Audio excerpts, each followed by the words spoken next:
Arauz, ex vicepresidenta y ex ministra de Economía con nosotros. Mercedes, muchas gracias por acompañarnos el día de hoy. Un primer comentario sobre este mensaje. ¿Fue más de lo que se esperaba, menos de lo que se esperaba, lo que se esperaba en la actual circunstancia? Bueno, ante todo, felices fiestas patrias a ti y a la audiencia. Y ha sido un mensaje donde ha habido varios símbolos, ¿no? El cambio del traje al estilo Evo Morales del año pasado y el sombrero al sastre, aunque no usara corbata. El hecho de pedir un minuto de silencio por aquellas personas que fallecieron por el COVID, para bajar los ánimos estratégicamente en el ciclo. El dar un discurso donde al inicio fue muy agresivo, muy duro con el sector. Cuando hace el recuento sobre su primer año y las dificultades. Las dificultades que se ha enfrentado, diciendo que la prensa es su enemiga y que los intereses empresariales, pues no sé cuáles intereses, porque nunca dice quiénes, ¿no? Están en contra de él. Pero habla de una prensa enemiga, también en genérico, y cuando él es el enemigo de sí mismo porque no conversa con la prensa, él se ha autolimitado para no conversar con la prensa nacional, cuando todos los presidentes comunican sus políticas públicas a través de la prensa, ¿no? Pero probablemente es porque no tiene las capacidades de conversar adecuadamente sobre ellas, las desconoce. Entonces, y de ahí pasa a ser un recuento de, entre comillas, logros que no son suyos. Muchos de ellos son logros anteriores a su gobierno, de gobiernos anteriores. Por ejemplo, vamos, el tema de la OCDE, por ejemplo, que lo menciona, la OECD, que es la invitación que logra, es verdad que se logra en este gobierno, pero no por su gestión, viene por años de gestión, desde la época del gobierno de Humala, con PPK, e inclusive cosas que a pesar, digamos, de la adversidad política han seguido caminando.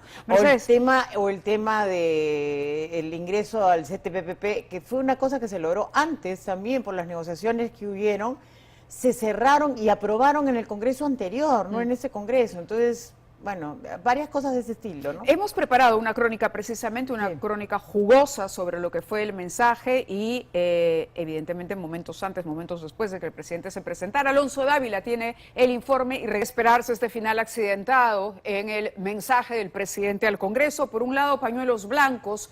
Vieron ustedes de la familia presidencial, pero el grito desde la oposición de renuncia, renuncia. Y tenemos precisamente el texto que el presidente no leyó del todo. Un texto que se distribuyó, porque se distribuye, es una tradición, es lo que corresponde a los medios de comunicación del discurso del presidente. Y dice: conmino a los ciudadanos que se encuentran prófugos de la justicia y que el país reclama su comparecencia a entregarse a las autoridades, pues el Perú quiere saber la verdad.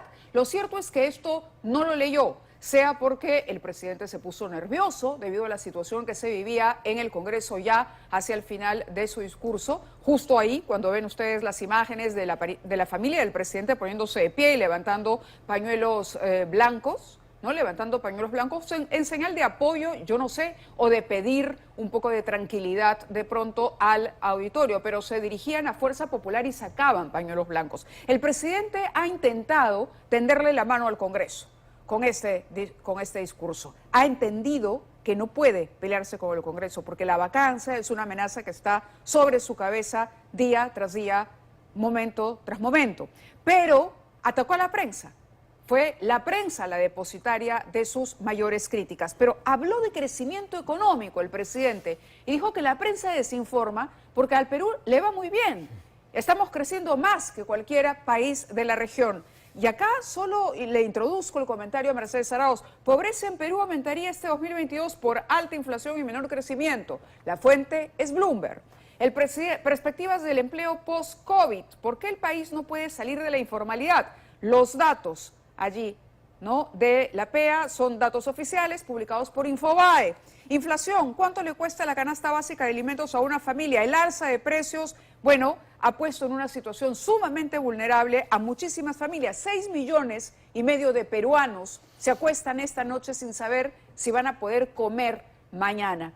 No sé si estoy exagerando, Mercedes Arauz es la experta como exministra de Economía, Mercedes, en el aspecto económico sobre todo. Claro, la cifra esta que menciona de 3.5 es real, no es mentira, pero eso sucede porque es el efecto rebote después de la tremenda caída que tuvimos de casi 13% del PBI por la pandemia, ¿no? Entonces, sí disminuyó la pobreza en el 2021, es cierto, mejor dicho, disminuyó el nivel de pobreza 5 puntos, pero no hemos regresado al 2019, que era 20% del PBI, de 20% de la población. Y que debió ser el punto de partida. Ahí es donde deberíamos haber regresado. Okay. En el que hemos llegado en el 2021 al 25%, pero la expectativa de este año es que retrocedamos otra vez, por las cifras que está señalando, ¿no? O sea, sí, en el año 2022, en vez de, y del mismo 2021, no hubiéramos tenido el discurso pro-constituyente o el discurso antiminero,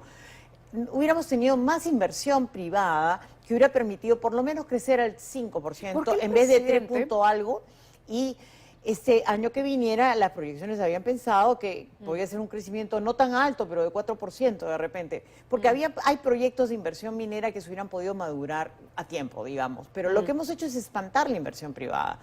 Y ahora, bueno, ahora quiere darle una mano a la minería, pero digamos, ya la actividad privada en su conjunto, pero tú le das la mano no poniendo pues 2 días antes un decreto supremo del Ministerio de Trabajo que no fue discutido aparentemente en Consejo de Ministros porque no está aprobado aparentemente por Consejo de Ministros, siendo un decreto supremo, que tampoco pasó por el Consejo Nacional del Trabajo, donde están los trabajadores, el sector privado y el sector estatal, y se aprobó simplemente un decreto que incrementa todas las reglas antiempleo.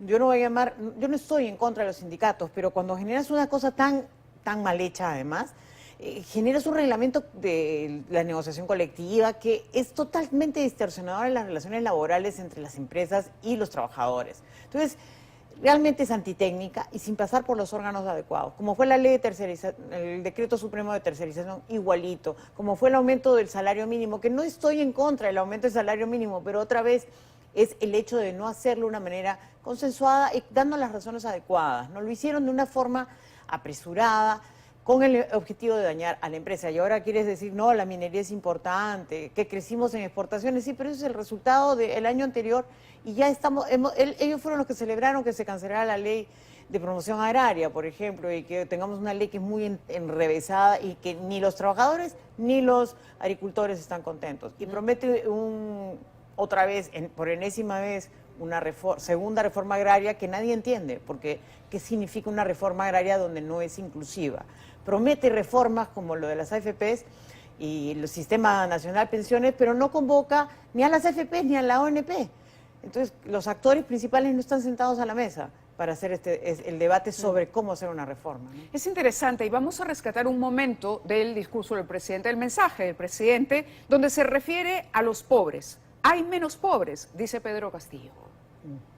Tampoco quieren informar que el reciente reporte de pobreza del INEI indica que hemos disminuido y se encuentran, y hoy el día de hoy contamos con 1.260.000 ciudadanos que son menos pobres. Y también han salido de la extrema pobreza 309.000 peruanos y peruanas. ¿Acaso tener menos pobres no es bueno para el país? Mercedes. Obviamente que es bueno para el país, pero ese es el resultado del efecto rebote del crecimiento. No estamos creciendo al nivel que deberíamos estar creciendo. Vuelvo a insistir, con inversión privada generas empleo formal y generas la posibilidad de que las cadenas en su conjunto de valor se dinamicen. Y eso no ha sucedido.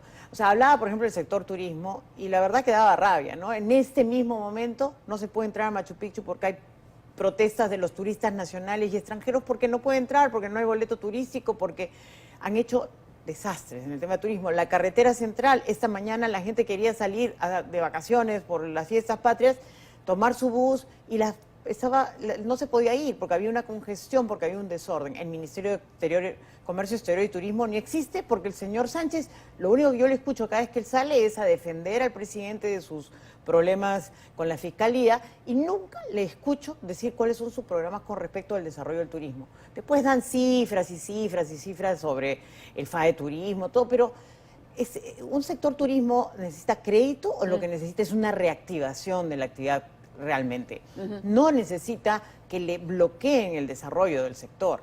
¿No? Hay un dato interesante, perdón por la interrupción. Yo leía este titular de Bloomberg, dice, el INEI, felizmente, o sea, precisamente el que ha citado el presidente, destacó que los mayores niveles de pobreza en el Perú están en la sierra rural, 44,3%, y la selva rural, 35%, mientras que la pobreza incidió en el 39,7% de la población del área rural y 22,3% del área urbana. Es el bolsón más importante electoralmente hablando del presidente el que se ha visto más afectado. Y se va a ver más afectado porque son los que hoy día no consiguen urea y otros fertilizantes porque el señor decidió hacer una licitación que 2 veces ha sido fallida de fertilizantes, y no solo fallida, ha habido actos de corrupción, las denuncias están claras y evidentes, ¿no? O sea, han sido vistas. Ya estamos en la tercera con un nuevo ministro de Agricultura, que creo que es un señor correcto, pero vamos,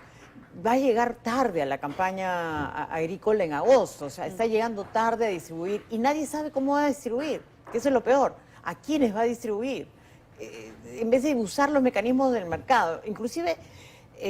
detuvo a los empresarios privados porque la gente no quería ir a comprar al privado porque estaban esperando esta licitación que de alguna manera iban a conseguir al precio más barato. Pudo subsidiar directamente a la compra de fertilizante a través del sector privado, pero no quiso. Y ya se les había dicho sobre el tema de la compra de fertilizantes. En el mes de enero ya la Cancillería había estado haciendo estudios para hacer una compra similar a la de las vacunas.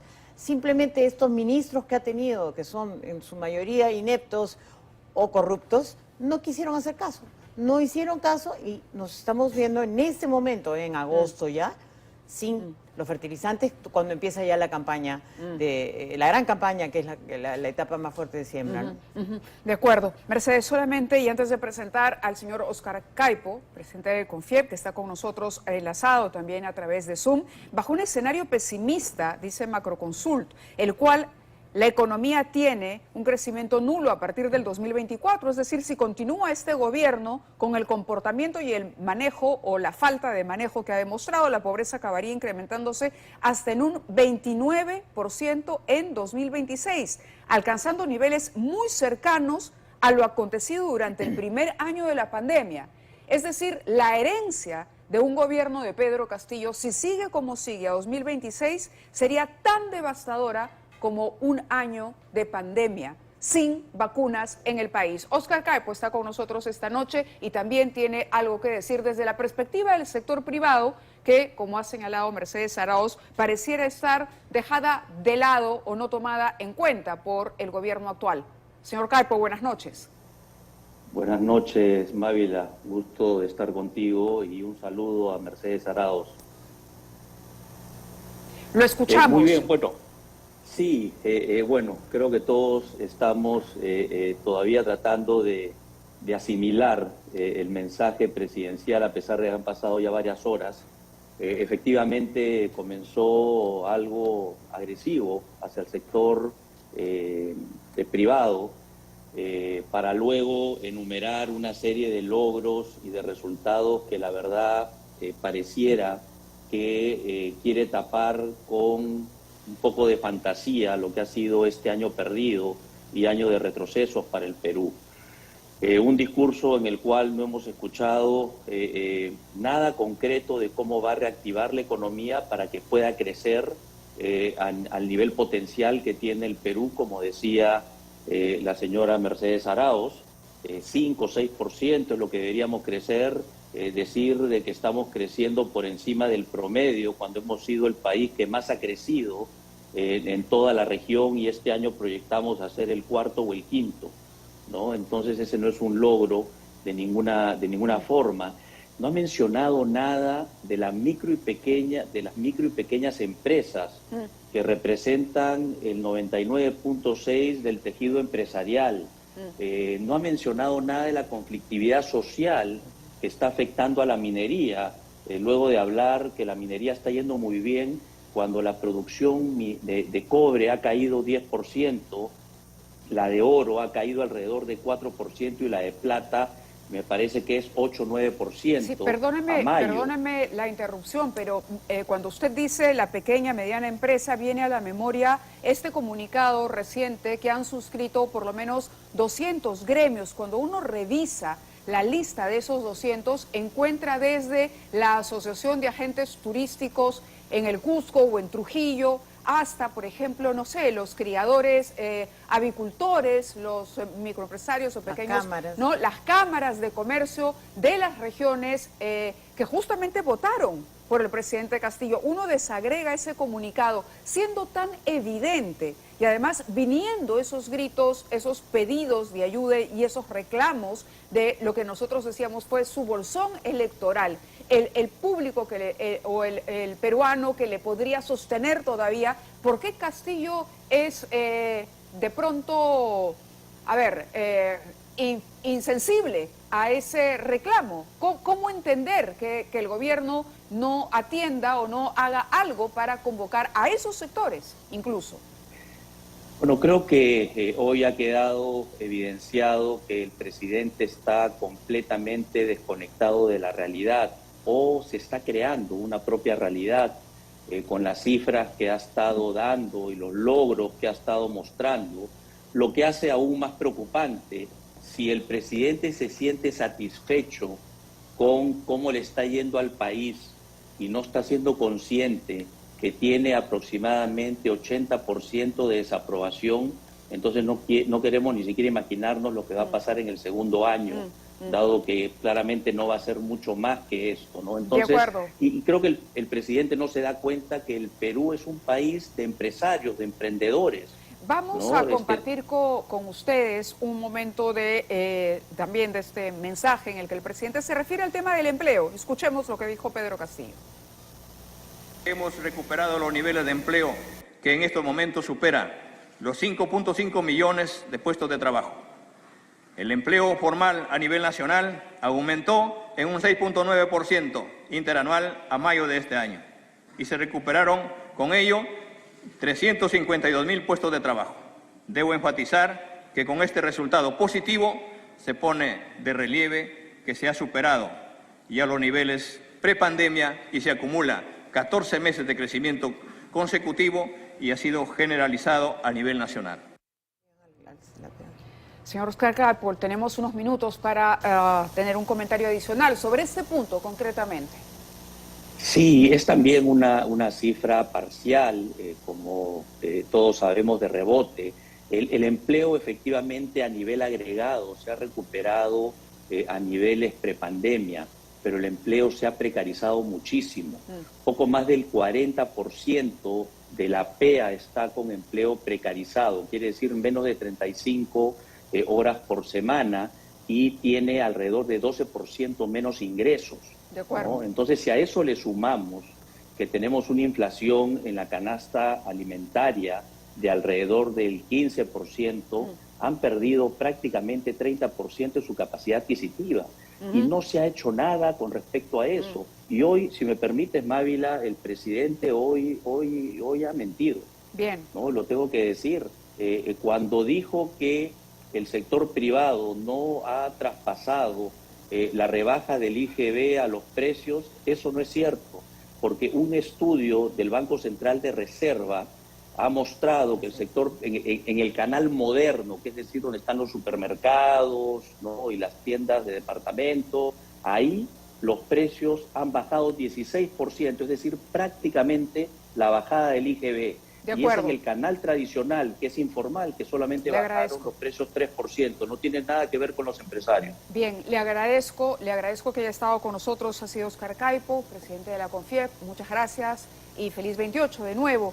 Y quería pasar... Muchas gracias por la invitación, feliz 28. Gracias a usted. Y quería pasar más bien al aspecto político también.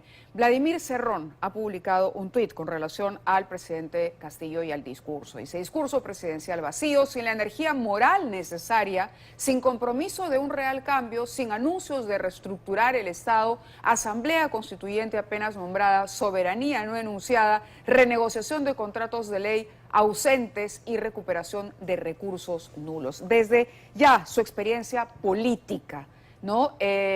Visto que la calle está descontenta, el partido de gobierno le está dando la espalda. ¿Cómo analizar esta situación? ¿Se queda más solo cada vez? Sí, claro, él recurre a sus amigos de los sindicatos, ¿no? O sea, los que quiere, o sea, sigue siendo un sindicalista, él es no un presidente de la República, no tiene idea cómo gobernar ni de izquierda, ni de derecha, ni de centro, ni de nada. Por más que se vista de terno esta vez y deje de estar usando la ropa que usaba Evo Morales, ¿no?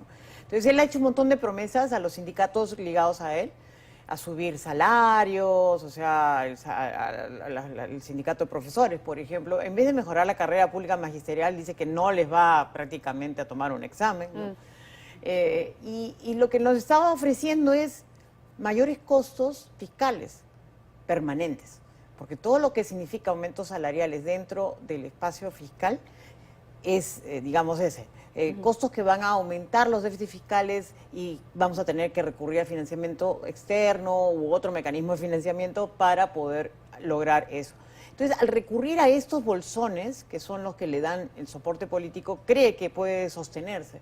Pero es claro, pues, o sea, no tiene ningún discurso coherente, no sabe lo que estaba leyendo. O sea, realmente tú sentías que desconocía las cosas. Un presidente que conoce los detalles, lee sus discursos con antelación y corta y quita. Acá leía como lo que, la verdad que es así, los ministros piden a sus funcionarios que hagan un listado de temas que hay del sector. Claro, de cada uno de Exacto. los... Y él lo que ha hecho es básicamente pasarlos tal cual, y tanto es así que leía los títulos, Produce, Mincetur, Trabajo, o sea, no hablaba una coherencia política. Y ahí sí tiene razón el señor Cerrón. Él por lo menos tiene la coherencia política dentro de su mirada. No la comparto, pero tenía una coherencia política. Este señor no tiene ninguna coherencia. Yo decía en un momento que el presidente fue más agresivo con la prensa que con la propia oposición. Así fue. ¿Cómo pinta esa nueva relación? Si es que la va a haber o cuál va a ser el rol de la oposición, de una oposición que hoy le ha pedido que renuncie. Que renuncie. Airadamente. Y la sensación que tengo es que como van a salir más datos, más pruebas a partir de las confesiones que va a tener este señor Pacheco, ya hay anuncios de que posiblemente el señor Silva se entregue, o sea, todas estas delaciones van a llevar a que haya más y más escándalo y él va a estar cada vez más debilitado. Tratará de mandar más propuestas populistas para comprar favores, pero la gente no es tonta, la gente no quiere una dádiva, lo que la gente en el Perú quiere, nuestra población es trabajadora, entonces quiere trabajo digno y volver a una recuperación económica. No se van a dejar engañar y yo creo que al final del día, espero que no haya muchos niños ahí y los niños a veces se rebelan, pues, ¿no? Entonces vamos a ver qué pase, no sé si es algo inmediato, probablemente tome su tiempo, pero esto va a llevar a una situación de choque de las fuerzas políticas, ¿no? Muy bien, muchísimas gracias Mercedes por haber estado con nosotros en este análisis de 28 de julio. Feliz 28 de nuevo. Igualmente. Y nosotros vamos a continuar conversando.